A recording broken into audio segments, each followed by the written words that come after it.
Murder on the Ferris wheel. The Ferris wheel gleamed under the carnival lights, a giant beacon of joy towering over the bustling fairground. Kids squealed, cotton candy vendors hollered, and games dinged with victorious chimes, but the joy turned to chaos when a blood-curdling scream pierced the night, the source of the scream. The Ferris wheel operator, Joe Steady Watkins, was found slumped in his booth, head against the control panel. At first glance, it looked like a tragic accident. The wheel continued its slow rotation, passengers suspended high in the air, completely unaware of the commotion below. Detective Claire Warren arrived at the scene, weaving her way through the panicked crowd. Known for her sharp instincts, Claire immediately noticed something peculiar. Joe's lifeless hand rested on a lever, but the lever was positioned to halt the wheel, not keep it running. "Who found him?" Claire asked Officer Rodriguez, who had been the first responder. "Maintenance guy. He said Joe's never left his post mid-ride before," Rodriguez replied, nodding toward a nervous man clutching a wrench. Claire approached the maintenance worker. "You're Eddie Parks. I work here fixing stuff. Saw Joe slumped over when I came by to check the generator." "Did you touch anything?" "Just checked his pulse. He was gone by then." Claire nodded, then scanned the area. A steaming cup of coffee sat on the edge of the booth's console. She picked it up, sniffing it carefully.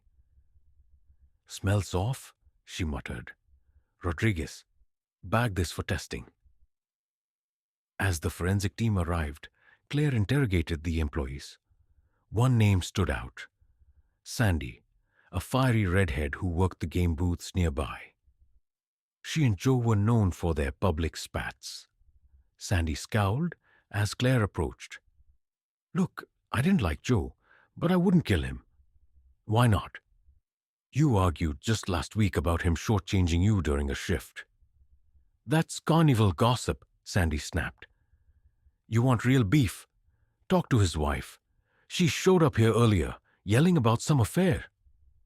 Claire tracked down Joe's wife, Linda, who was sitting in the parking lot, tear-streaked and smoking a cigarette.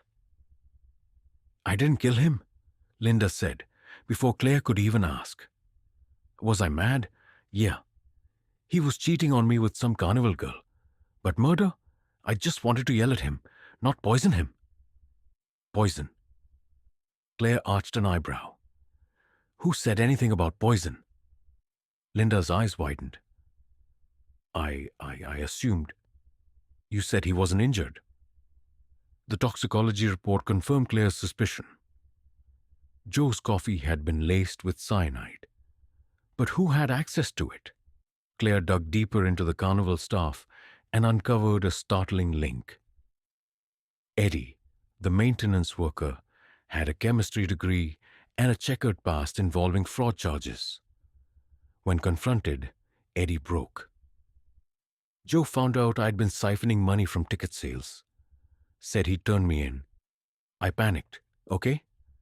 I didn't mean for the wheel to keep spinning." "You used cyanide to kill him?" Claire asked. "It was quick. I didn't think anyone would notice," Eddie stammered. "They always notice," Claire replied coldly, "especially when you're on a Ferris wheel." As Eddie was led away in handcuffs, the Ferris wheel finally came to a halt, its passengers safely unloaded. The carnival resumed, the bright lights masking the shadows of betrayal that lingered in the air.